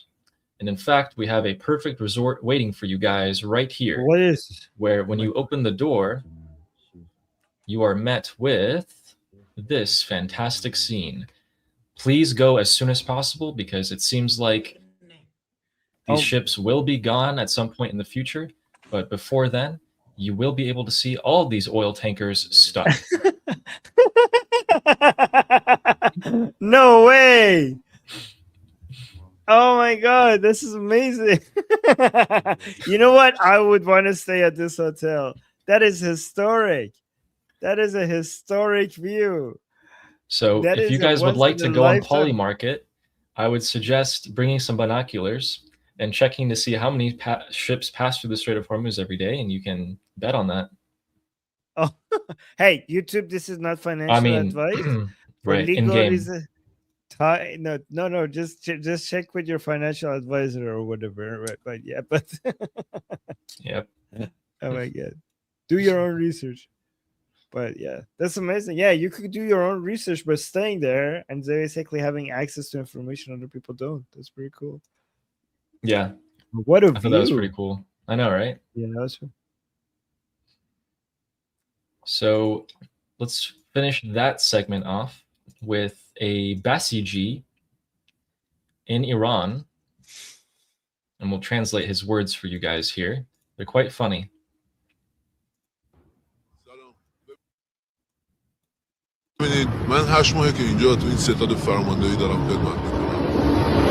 Hello, how are you all? It's been 8 months that I'm working in this IRGC base, Basiji base.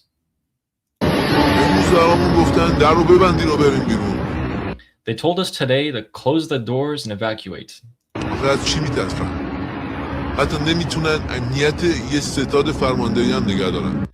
I don't understand what they're scared of. They can't even keep our small base secure. سه بار شده تا حالا که به اینجا شلیک میشه. این چجور پیوزیه که به هنوز شلیک میکنن؟ They fired at our base alone 3 times so far. What kind of peace is this? What kind of victory is this that they fire on us?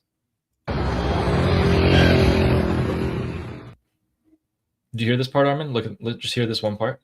سه بار شده تا حالا که به اینجا شلیک میشه. این چجور پیوزیه که به هنوز شلیک میکنن؟ So he's admitting that they're losing. Yep. Yeah. Beautiful. Beautiful.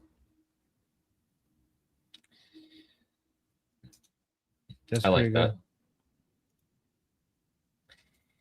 Did you guys know that today a plane from the United Arab Emirates landed in Tehran for 1 hour and then came straight back to Abu Dhabi? Ooh. What could that mean? Why would the Emiratis want to be talking to the IRGC at this moment? Wow, that is interesting. What is happening?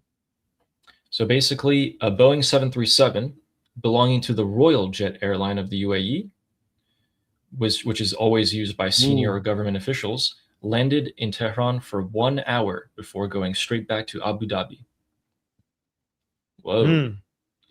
Did they come and say, hey, we're not going to let America use our airspace, or we're not going to strike you guys again, or don't hit us?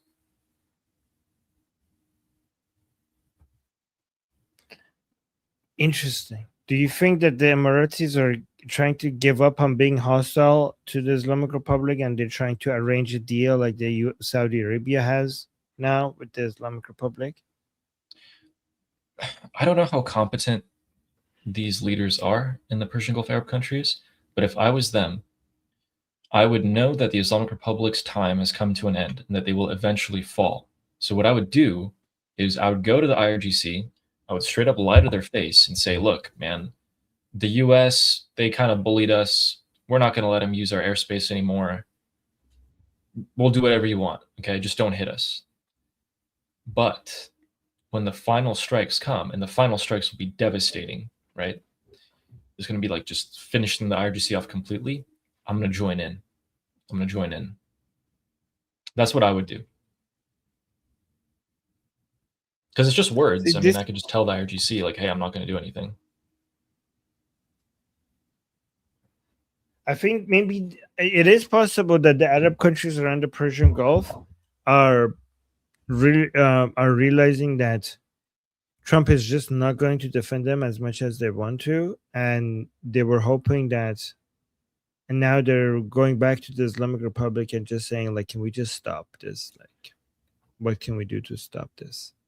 Because Saudi Arabia successfully. So, guys, I don't know if you know this. Saudi Arabia had a secret deal with the Islamic Republic to get hit less. And that's why this time around, the Saudis were not attacked as much. And the UAE might want a similar arrangement. Some people are saying, Sarah's saying dropped off cash. Your crazy uncle UAE is saying not pulled someone out. Oh, pull someone out, yeah. You got some different theories here. Yeah.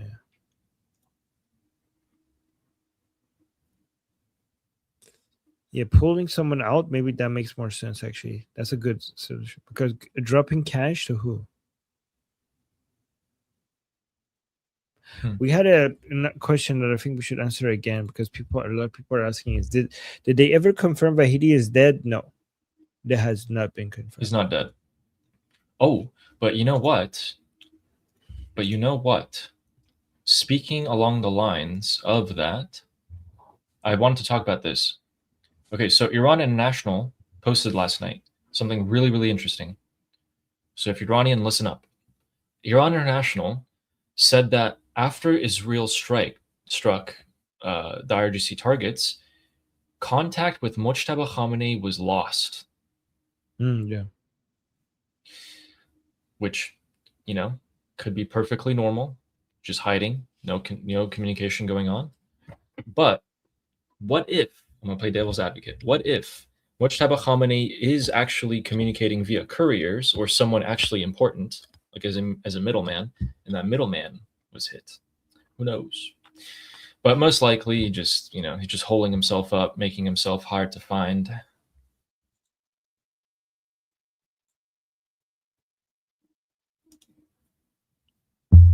There was reports that the intelligence head of the IRGC was killed last night. Khatib, that guy died back in March. So in case you guys read that as well, he's already been dead for a while. Texas Trooper saying they lost the cardboard. Yes, Honestly, I think that it doesn't really matter. So I do think that the IRGC is making its own decisions right now, separately from the Supreme Leadership Office. Definitely. Yeah. Yeah. Definitely. There's some destruction of a missile city that I can show you guys, the largest one in Iran. And where else can I show you? Oh, Guys, we never got ask to us. talk about this. Guys, ask us any questions you have about the current situation, Trump, Netanyahu, Islamic Republic. I do want to respond more to the chat. So I'll keep an eye from now more on any questions, and I will start them if I see any questions. Armin, I don't think we talked about this together, but I don't know if you talked about it at all at any point. It's basically how the U.S. Treasury is considering using some of the frozen assets that the regime has to rebuild the Gulf countries wherever they got hit. Did you hear about that?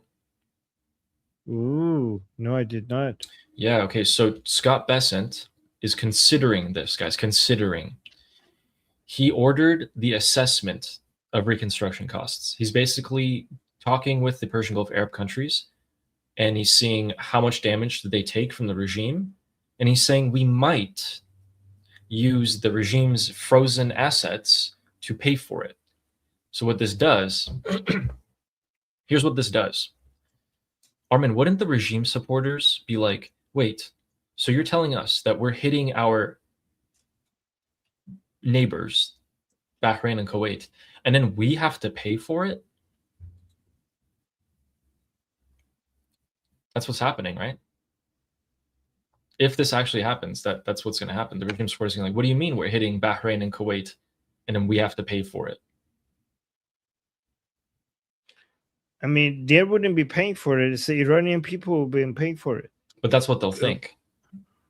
Yeah. Yes. And this So is we'll see if that horrible. Like, happens. this is the Iranian people's wealth. Yeah. It doesn't belong to the Islamic Republic. They should hold the tankers and just give it back to the Iranian people. And honestly, these Arab countries, they shouldn't get paid anything because they're responsible for the Islamic Republic they helped the Islamic Republic get to this position. And they're only acting against the Islamic Republic right now because they're being targeted as well. But for example, UAE has a lot of us are celebrating UAE like, oh, UAE, great job being so aggressive against the Islamic Republic. But look at what the UAE did. The UAE uses financial institutions for so many years, to help the Islamic Republic get around find loopholes around the sanctions. A lot of the drones and missiles that came at UAE was funded using the financial vehicles that the UAE provided to the Islamic Republic. And now they're like, oh, give us damages. Like, you brought this upon yourself, and you tolerated, you more than tolerated a terrorist regime. You helped them, you work with them. And now that oil shouldn't go towards you. That oil should go towards the Iranian people. Yeah. I hope, knowing Scott Bessent, I don't think that's going to happen. Also, a member of the Islamic Republic Parliament of National Security said that it is a fact that we do not have a ceasefire with America. In fact, we are engaged in halting the confrontations. The Americans have failed to achieve the goal that they had set for the war on the battlefield, and now they have turned to a maritime blockade. Ooh, is the blockade hurting you? Ooh. Ouch. Ouchie. Ouch. Ouchie, ouchie. And then I know you asked about, real quick, right before we go to the super chats, I know you asked about the funeral of Ali Khamenei. So here it is. So Khamenei's funeral will be held towards the end of the current Iranian calendar month, which is ending on June 21st. So we got 2.5 weeks left. Said Tehran municipality's deputy for social and cultural affairs. There we go. I can't wait for the juicy drama Who's that going to is going show to come up? out of them. Who's not going to show up? We're going to show. And InServer said something a little annoying, so I want to address that. InServer said to someone else, well, you missed it. Addy said the deal will lead to regime change, Lamau, because regime supporters will be upset. Someone asked me a question saying, how will Trump finish it with a deal? And I answered that question. And I was saying, if a deal happens, and if the deal means uranium coming out or the Strait of Hormuz being open or something huge concession being made, the regime supporters are going to lose their support for the regime, start turning on each other and fragmenting, which makes it easier for us, the Iranian people, to finish the job. If they're more united, it's harder for us to finish the job. It's in server everything that we predicted about how much the Islamic Republic fears internal division and considers that to be their greatest weakness has become true over the past 5 years. So I don't know how you expect the Islamic Republic to survive if not only the anti-regime people don't support it, if the pro-regime people also don't support the Islamic Republic. I don't know. Even if you're a dictator, even if you're a tyranny, you still need some base of some support to be able to continue.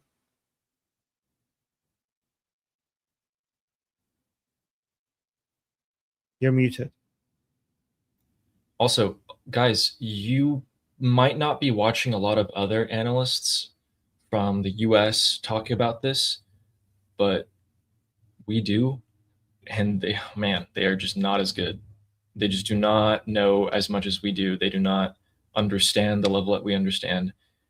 This might sound like an echo chamber. And if you guys only watch us, you might, think that like, okay, well, they're just repeating the same things over and over again. But we're not saying a lot of the same things a lot of other people are saying.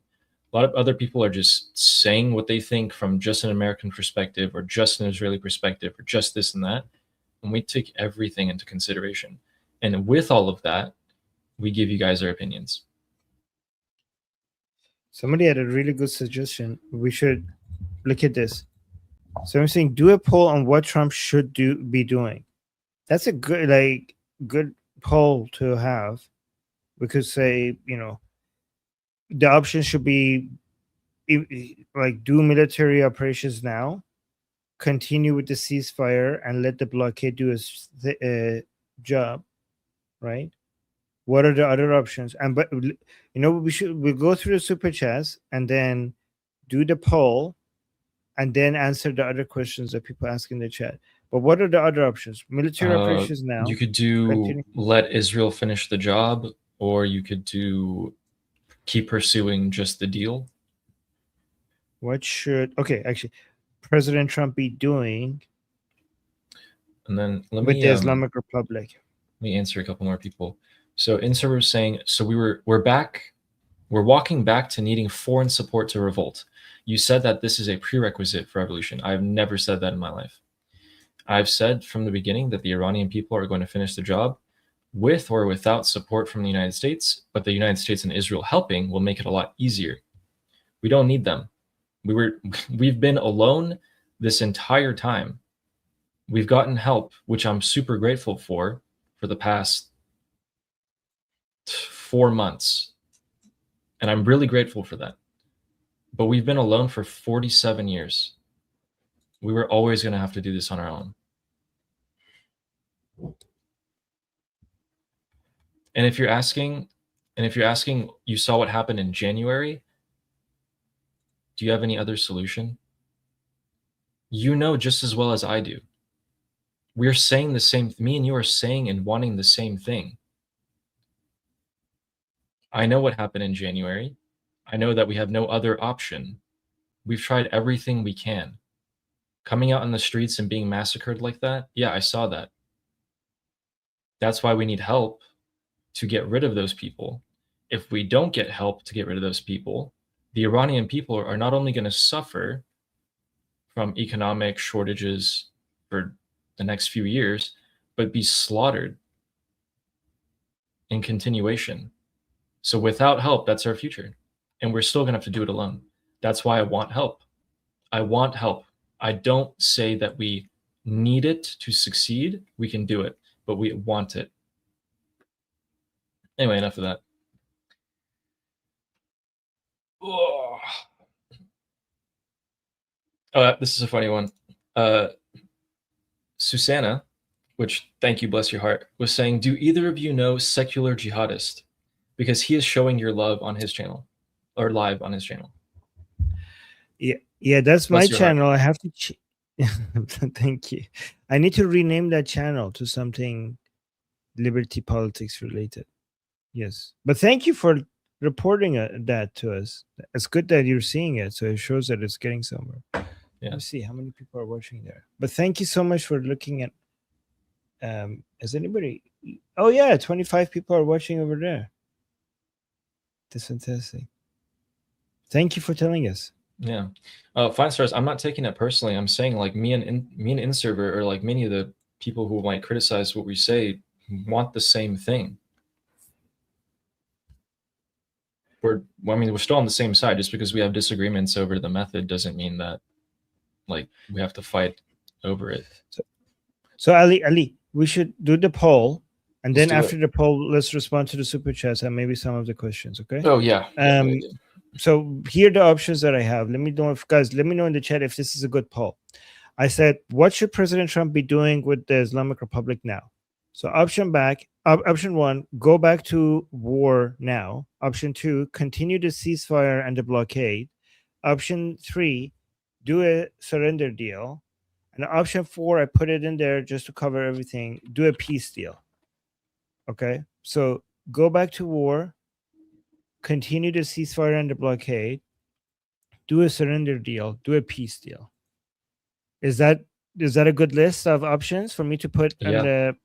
Let's do it. Okay, you guys approve? Everybody in the chat approves? Okay, let's go with that.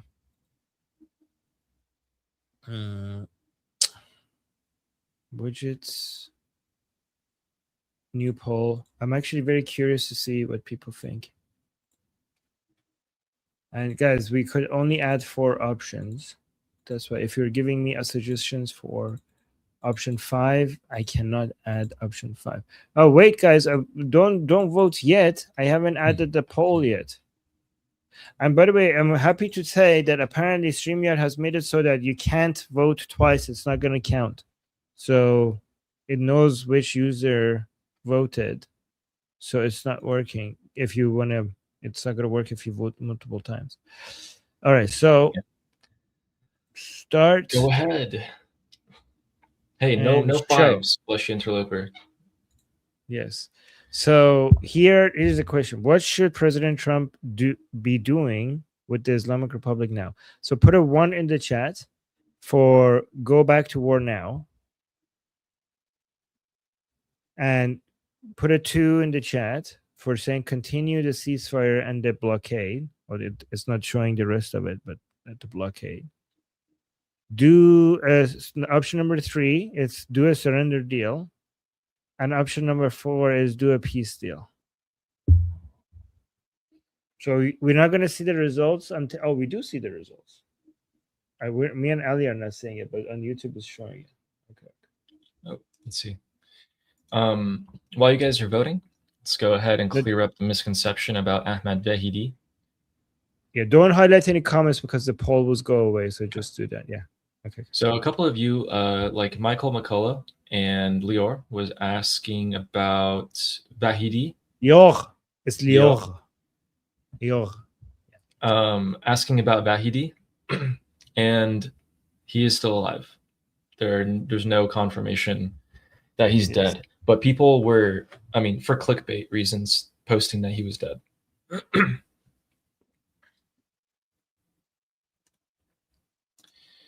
And okay, I've been scouring. I'm just like, I have my eyes glued to see, because Trump had his tele rally and he made that statement.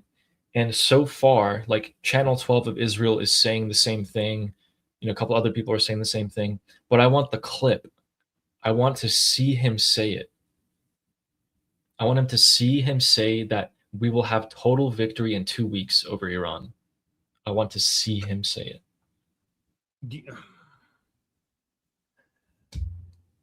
But what about the whole thing of don't take Trump seriously, but not literally? So he could, like, you might think like, oh, he said that, but it could not mean much, because if we're not taking him, because he could basically come and say we've already won total, like, we had total victory, but back in, I don't know, July 2025 with Operation Midnight Hammer. So he could say that. I'm hoping a little bit here, but also, hey, President Trump, haven't you said that we've already achieved victory like 50 times? So is it different? Are you talking about something different this time? And usually when he says a week or two, or a few days, the weekend, we'll have a deal, but he hasn't said complete victory.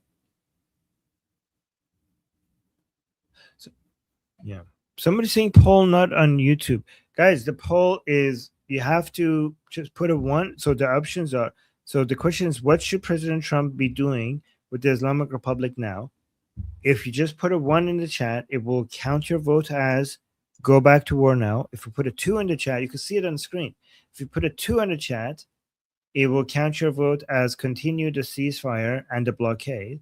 If you put a 3 in the chat, it will count as do a surrender deal. And if you put a 4 in the chat, it will say do a peace deal. There you go. Okay, I think most people voted already. Oh, no, we got more votes coming in. Sure. Wait, anyone watching on YouTube, did our screen just get minimized? No, we're good. Okay.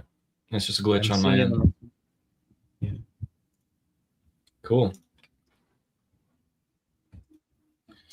Okay. Oh. So let me stop I think we're good. We stopped the poll. Okay, guys, no more voting. We're stopping it. Okay. So look at this. What do you think, Ali? Look at the results. So what should President Trump be doing with the Islamic Republic now? So 73%, a vast majority of you, want President Trump to go back to war now. 22%. Wow, 0 people voted for a peace deal. That's good to know that our chat is like, really, like, there's nobody in our chat that wants that. Okay, like, guys, I'm looking at, like, nobody voted for that. So surrender deal, only 5% want a surrender deal. So this whole idea of, like, oh, President Trump's working with surrender deal, a lot of you, like, only 5% of you are for that. Interesting.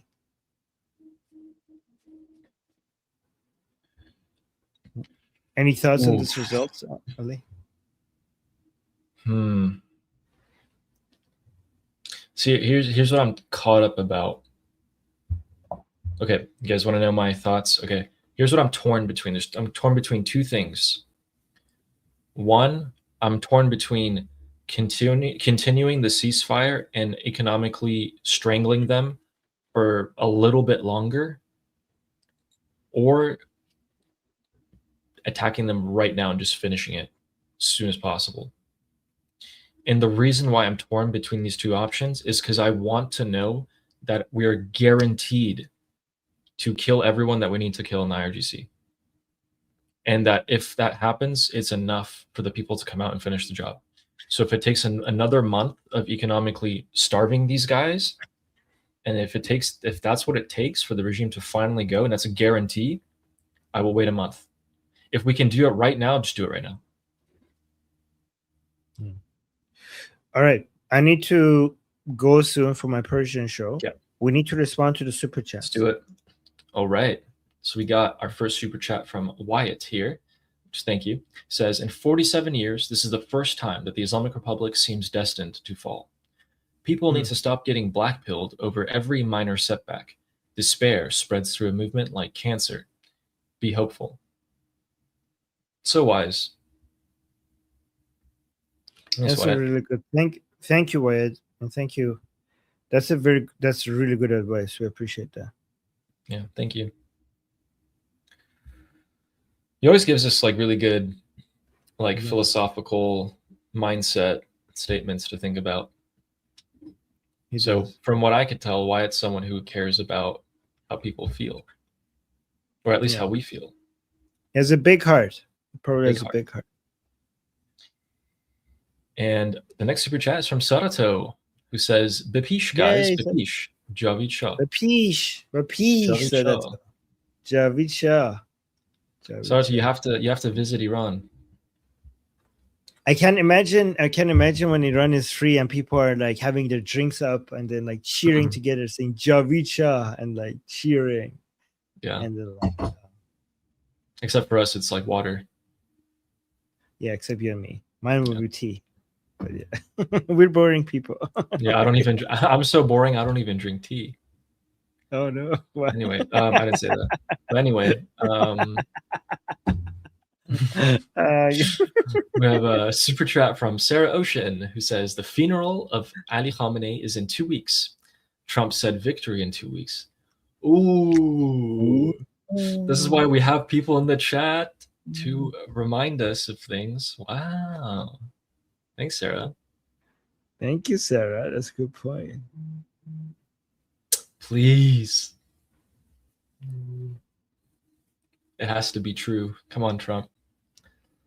I'll believe. Guys, remember for the funeral, remember that the main thing we're looking is Mujtaba's absence at the funeral. That's going to be big. But not as big as this. That's a big,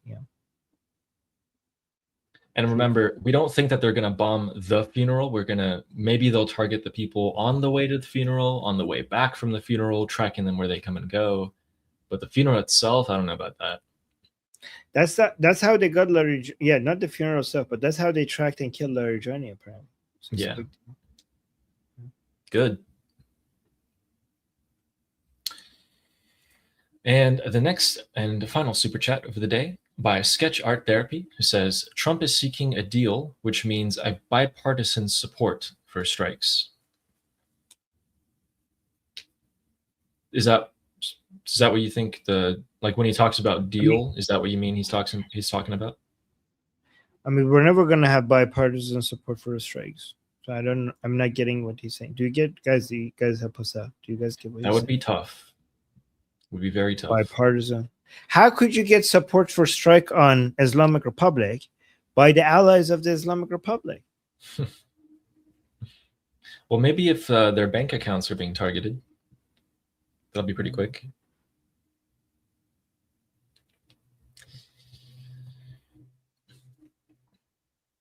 Oh, and we had a last question. So we did all the super chats, right? We responded to all of them. Yes. So, but we had one question, and then after that we could go. So, yeah, look at this. Ali, you respond to this first. I'm actually interested. Probably start tearing down the graves. Read it first. Oh, sorry. Hopi Edits is saying, "What do you guys think are the first thing that Iranians will do once they're free?" Probably start doing things to the graves of a lot of top IRGC officials. Oh my god! But people like me though. I thought you're gonna say celebrate and dance and sing. And yeah, not me. Not we're gonna me, go right? destroy some grave. I'm gonna dig out the bones of our murderer. Like, oh my god! Ali, you're a scary person. Like, I did not see that coming. I wouldn't do that, guys, but I'm just saying some people might. I wouldn't do that. Behind that calm face, it's like a psychopath in hiding. Like, Ali, you scare me sometimes. Anyway, it's not me. I wouldn't. I wouldn't. No. Anyway,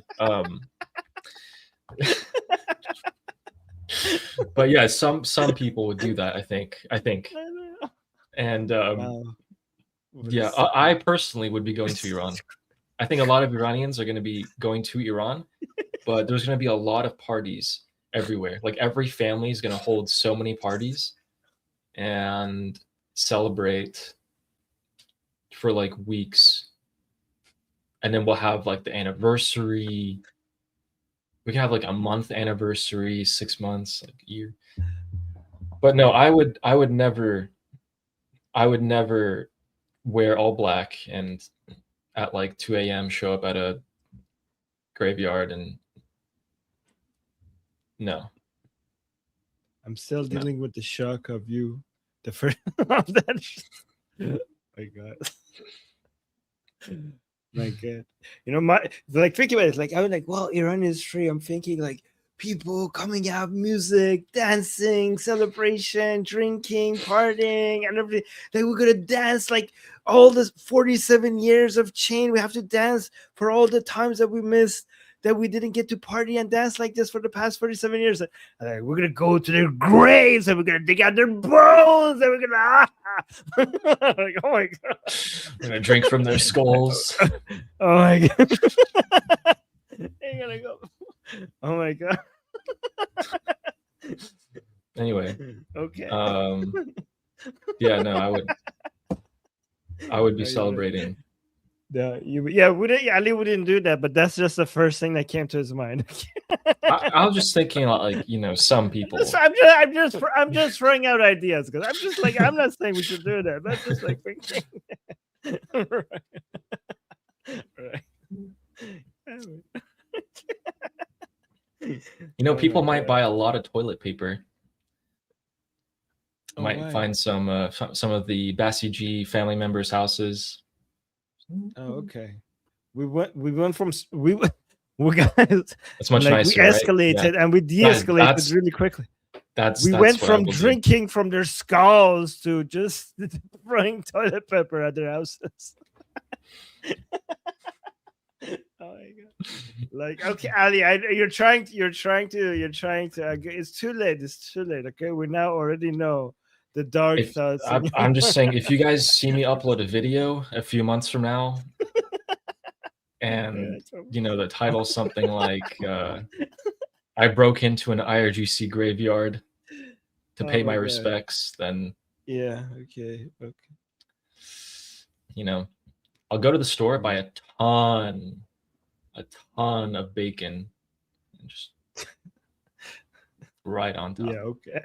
Yeah. Anyway, okay. So not that I wouldn't really do that though. It's not me. But I know. We're just having fun, Ali. We're just having fun. We're just joking around. Bacon. I don't think there is bacon in Iran. Yet. Oh, there will be. I mean, I think there will be. Don't waste bacon though. Yeah, true. I mean, it's not wasting it, you know.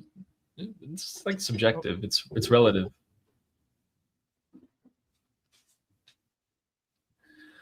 But yeah, looks like we kept you here for a few minutes longer, and you have your Persian show soon. I spent everything I just said was jokes. I was not going to waste food. No. Yes. Yeah. I'm not gonna drink from the skulls of my enemies or waste any bacon. No, I'm just not gonna waste any bacon. That's all I'm saying. No. Oh, okay. Just the bacon part. The skull part is still there. Yeah. Okay. I didn't say that.